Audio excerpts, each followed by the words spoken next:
उल्लासनगर में पारिवारिक संपत्ति और सोने के जेवर को लेकर विवाद ने गंभीर रूप ले लिया है। अपनी ही बहन को बदनाम करने, उसके जेवर हड़पने और जाली दस्तावेजों के सहारे प्रॉपर्टी अपने नाम कराने के आरोप में एक महिला ने अपने भाई भाभी सहित 8 लोगों के खिलाफ मध्यवर्ती पुलिस थाने में मामला दर्ज कराया है। मिली जानकारी के अनुसार उल्लासनगर निवासी जिन राहुल चंदनानी ने दर्ज शिकायत में आरोप लगाया है कि उनके भाई सुनील चुग और भाभी अमता चुग ने जाली कागजात बनवाकर प्रॉपर्टी हड़पने की कोशिश की। इतना ही नहीं, भाई ने यूट्यूब चैनल के माध्यम से उन्हें कई बार बदनाम भी किया। पीड़िता का कहना है कि उन्हें टीओ के नेता अजित माखीजानी के कार्यालय में दीपक मंगतानी उर्फ रंगीला के जरिए बुलाया गया, जहां टीओ के नेता की मौजूदगी में उनसे जबरन समझौते का दबाव बनाया गया। शर्त ये थी कि यदि वह प्रॉपर्टी में अपना हिस्सा छोड़ दे और दिए गए सोने के जेवर व नकदी भूल जाएं, तभी यूट्यूब से उनके खिलाफ बनाए गए वीडियो हटाए जाएंगे। लेकिन इनकार करने पर उनके पति के खिलाफ विनय भंग का मामला दर्ज कर ब्लैकमेल करने का प्रयास किया गया। शिकायत के आधार पर पुलिस ने सुनील चुग, अमता चुग, भारती चुग, जय किशन पारवानी, यूट्यूबर दीपक मंगतानी उर्फ रंगीला, अजित माखीजानी, रेखा उर्फ भाविका राजू कपलानी और मुस्कान चुग उर्फ मुस्कान कुणाल भाटिया के खिलाफ मामला दर्ज किया है। इस प्रकरण में पुलिस ने अब तक यूट्यूबर जय किशन पारवानी और सुनील चुग को गिरफ्तार किया है, जबकि अन्य आरोपियों की तलाश जारी है। गिरफ्तार आरोपियों को पुलिस ने कोर्ट में पेश किया, जहां कोर्ट ने उसे 4 दिन के लिए पुलिस हिरासत में भेज दिया है। मेरा नाम सपना चुग है और जिन राहुल चंदनानी नाम है मेरा। आपने अपने भाई के खिलाफ क्यों मामला दर्ज किया? सर, कोई भी करवाना नहीं चाहेगा, लेकिन इन लोगों ने मुझे काफी टॉर्चर किया, मुझे काफी बदनाम किया मीडिया पे, तो मुझे करवाना पड़ा। क्यों बदनाम किया इन लोगों ने? सर, एक्चुअली मैं आपको स्टार्ट से बताती हूँ स्टोरी। मेरा एक्चुअली फर्स्ट डिवोर्स हुआ था, मेरी फर्स्ट अरेंज मैरिज हुई थी, जिसमें हमने म्यूचुअली डिवोर्स किया। इन लोगों को मतलब वो चीज अच्छी नहीं लगी, या इन लोगों ने वो चीज का इतना तमाशा बना लिया। तो जो फर्स्ट मैरिज से मेरी जो भी स्त्री धन वगैरह, थोड़ा गोल्ड, मेरी सेविंग से जो मेरा गोल्ड था वो मैंने सब पापा के पास रखा था। कोई भी लड़की पापा के पास ही रखेगी, मैं अपने पापा के पास ही रहती थी। तो मैंने जो भी वहां पे रखा था मैंने उनसे मांगा, तो मेरे भाई ने बोला कि नहीं, मैं नहीं दूंगा, तू जब तक हमारे पसंद के लड़के से शादी नहीं, वो दिल्ली में कहीं मुझे किसी कोई तो आदमी 2 बच्चे के बाप से शादी करवाना चाहता था। मैंने बोला नहीं, मैं नहीं करूंगी उधर, मेरी एक फ्रेंडशिप है किसी से, मैं वो लड़का मुझे पसंद है, मैं उसी से ही कराऊंगी। मैंने पापा से काफी टाइम उनकी बात भी करवाई थी, पापा को वो लड़का अच्छा भी लगा था और ये उनसे मिलने भी आने वाले थे, मिलने के लिए, शादी के लिए। इस बीच मेरे पापा की डेथ हो गई, हार्ट अटैक से उनकी डेथ हुई। तो उसके बाद ही मेरे भाई के मन में इतनी, मेरे भाई और भाभी दोनों, इवन उनके मन में इतनी लालच आ गई, वो लोग मुझे टॉर्चर करने लगे, मुझे फोर्स करने लगे कि एक दिल्ली में कोई तो 2 बच्चों का बाप था, उनके साथ शादी करने के लिए मुझे फोर्स करने लगे। बट मैंने बोला नहीं, मैं अभी करूंगी तो अपने पसंद के लड़के से ही करूंगी। तो फिर मेरी इनके साथ शादी हुई, राहुल चंदनानी से मेरी शादी हुई। मैं शादी करके 2 साल एमपी चली गई, क्योंकि उनका वहां पे बिजनेस था। लॉकडाउन में उन्होंने अपने कजन के साथ बिजनेस स्टार्ट किया था, तो मैं 2 साल एमपी चली गई। तो फिर मैं वहां से जैसे रिटर्न आई, तो मैंने फिर से अपने भाई से अपना गोल्ड, जो मेरी सेविंग्स वहां पे गोल्ड पड़ा था, मैंने उनसे मांगा, तो उन्होंने बोला नहीं, मैं नहीं दूंगा, और ऐसे करके झगड़ा करके मुझे जल्दी करके निकाल दिया। थोड़े मंथ्स में मुझे पता चला कि इन लोगों ने एक फेक रिलीज डेट बनाई है, जिसमें मेरा कहीं भी नाम ही मेंशन नहीं है। मैं लीगल हेयर ही नहीं दिख, उसमें मेरा नाम ही नहीं था, लीगल हेयर्स में नहीं थी उसमें। तो फिर उस बेसिस पे मैंने आरटीआई डाल के मैंने वो रिलीज डेट निकलवाई। फिर उस बेसिस पे मैंने हेडलाइन 5 नंबर में एफआईआर करवाई, 420 की उनके ऊपर एफआईआर की, उसमें 5 आरोपी बने थे। तो जैसे ही उनकी बेल हुई, उसके बाद ये लोग मेरे पीछे ही पड़ गए, मेरे को ब्लैकमेल करने लगे। इन्होंने एक रिपोर्टर हायर किया, जिसमें वो मुझे ब्लैकमेल करने लगा, उनकी पूरी टीम थी। ब्लैकमेल और बदनाम काफी, और झूठे आरोप लगाने लगे उसमें हमारे ऊपर, मेरे पति को बदनाम किया। इस बीच में मेरे पति की जॉब चली गई, हमारा समाज में रहना मुश्किल हो गया। मैं इतनी टॉर्चर हो रही थी कि मैं करूं तो करूं क्या। फिर एक बार मैं इनके टीम के दीपक रंगीला, कोई तो नाम है, दीपक मंगतानी करके नाम है, मैंने उनको कॉल किया कि मुझे मिलना है आपसे, कि ये लोग मेरी बदनामी क्यों कर रहे हैं। तो मैं उनसे मिली, मैंने 4-5 मीटिंग की उनके साथ। उन्होंने बोला इनका कोई मतलब है अजीत माखीजानी, मैं आप उनसे बात कर लो, हो सकता है उनका कोई आपका कोई सॉल्यूशन निकले। मैं अजीत माखीजानी के पास के उनके ऑफिस में गई, वुडलैंड कॉम्प्लेक्स में उनकी ऑफिस थी। हमने 4 से 5 मीटिंग्स वहां पे की। वहां पे हमको जैकी पारवानी, अजीत माखीजानी और दीपक मंगतानी के साथ मैंने मीटिंग्स की और बात हुई। मैंने पूछा कि आप मेरी बदनामी क्यों कर रहे हो? तो उन्होंने बोला कि दीपक ने मुझे बताया कि आपके भाई से इनको पैसे मिले हुए हैं, कोई भी ऐसे ही तो कोई किसी के लिए काम नहीं करेगा। तो मुझे वो लोग ब्लैकमेल करने लगे, आप अपना हिस्सा छोड़ो और जो भी है केसेस अपने वापस लो, नहीं तो हम आपके ऊपर झूठी एफआईआर करवाएंगे और झूठी गुनाह दाखिल करवाएंगे, सीरियस मैटर में आपके पति को कभी बेल ही नहीं होगी। मुझे टॉर्चर करने लगे। ये सब मैं एक रिकॉर्डिंग करके, मैं एक्चुअली कैसे अपनी सेफ्टी के लिए मैंने रिकॉर्डिंग की। एक फोन मेरा पर्स में था, बंद करके मैं लेके गई थी और दूसरा फोन मेरे हाथ में था। मैंने अपनी सेफ्टी के लिए रिकॉर्डिंग की क्योंकि मुझे फिर बाद में कुछ प्रॉब्लम ना हो। तो उस रिकॉर्डिंग में सब है, वो पुलिस के पास है सब। मैं उन्हें उनको पूरा सबमिट किया है, उन्होंने मुझे काफी सपोर्ट किया और ये लोग बोल रहे थे कि आप अपना हिस्सा छोड़ो, अपने भाई को लिख के दो, आपको पापा की प्रॉपर्टी में कुछ भी नहीं चाहिए तो हम आपकी बदनामी में। मैंने उनको हाथ जोड़े, पैर पड़े। मैं जिंदगी में किसी के आगे नहीं रोई हूँ, मैं बहुत फाइटर हूँ, मैंने लाइफ में बहुत फाइट की है, लेकिन मैं इनके सामने गिड़गिड़ाई कि मेरी बदनामी मत करो, कि मैं मेरा बाहर निकलना मुश्किल हो गया है। फिर भी उन लोगों को वो नहीं माने, मुझे टॉर्चर करने लगे। मैंने सर 8 लोगों पे किया है, जैसे कि सुनील चुग, अमृता चुग, भारती चुग, जैकी जयकिशन पारवानी, रंगीला, दीपक मंगतानी, अजीत माखीजानी, रेखा, भाविका, राजू कृपलानी, मुस्कान चुग, मुस्कान कुणाल भाटिया। एक्चुअली ना इन लोगों को मना कैसे इन लोगों ने ना पूरी टीम बना के षड्यंत्र रचा। कैसे वो होता है ना, एक टीम वर्क होता है कि कैसे इसको एक्सॉर्ट करना है, ब्लैकमेल करना है और कैसे इसका हिस्सा हड़प लेना है। तो ये लोग ना क्या करते हैं, एक्चुअली टीम बनाते हैं, एक एक जने को टारगेट करते हैं, फिर उसको बदनाम करते हैं।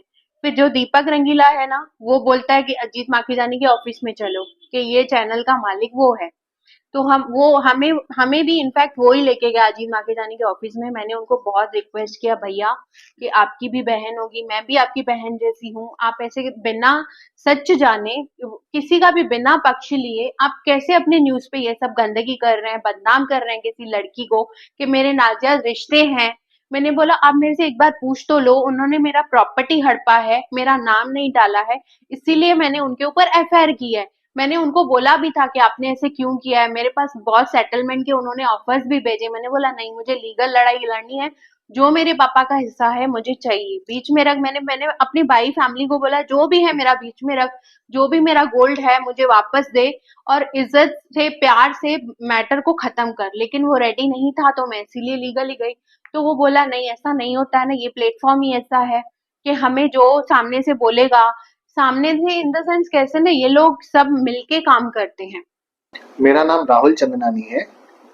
सर आपके ऊपर भी आरोप लगे हैं, इस बारे में आपका क्या कहना है? ये पूरे आरोप जो है एकदम गलत हैं, एकदम झूठे हैं और ये आरोप जो लगाए हैं ये जयकिशन पारवानी ने बोल के मेरे को धमकी देके लगाए हैं कि आप अगर संडे तक सेटल नहीं करोगे तो आपके ऊपर हम झूठे केसेस डालेंगे। और उन्होंने ऐसा बोला था कि उल्लासनगर में झूठे केस डलवाना कोई बड़ी बात नहीं है।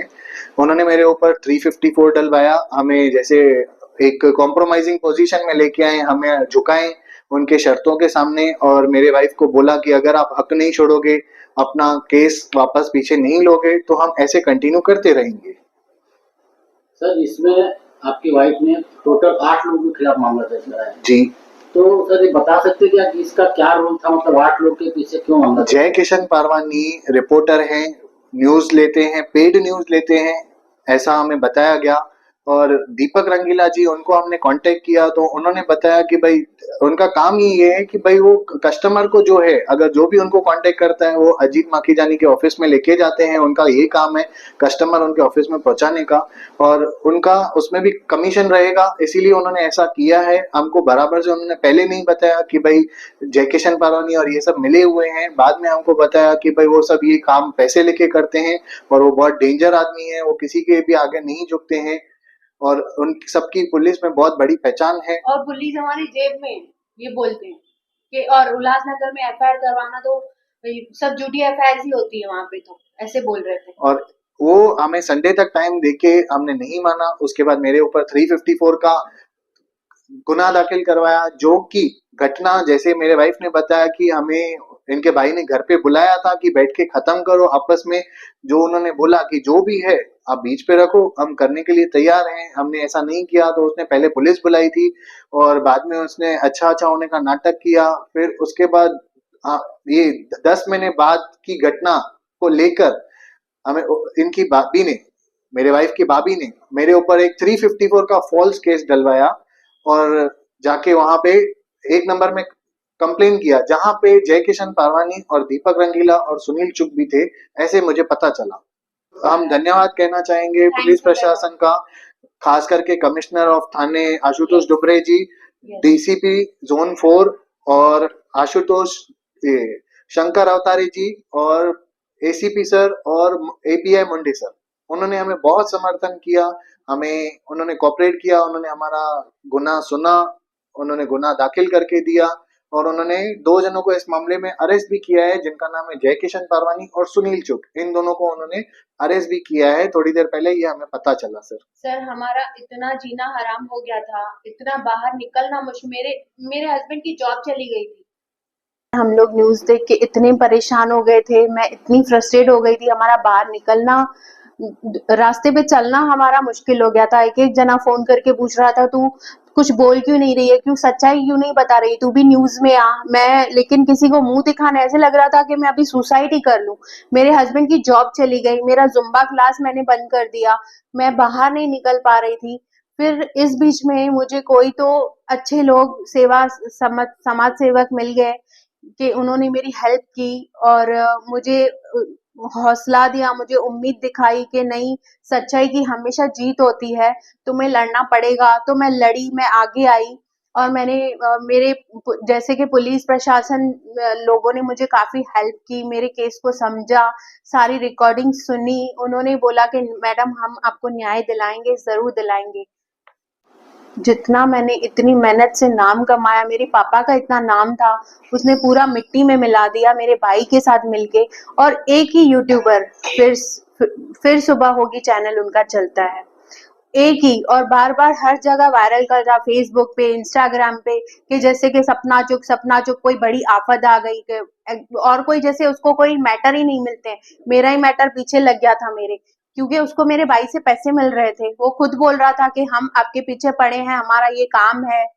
मैंने बोला क्यों बदनामी कर रहे हो, तो बोला ये हमारा काम है ना मैडम। न्यूज वाले का काम होता है दोनों साइड से सच वेरीफाई करके न्यूज चलाना।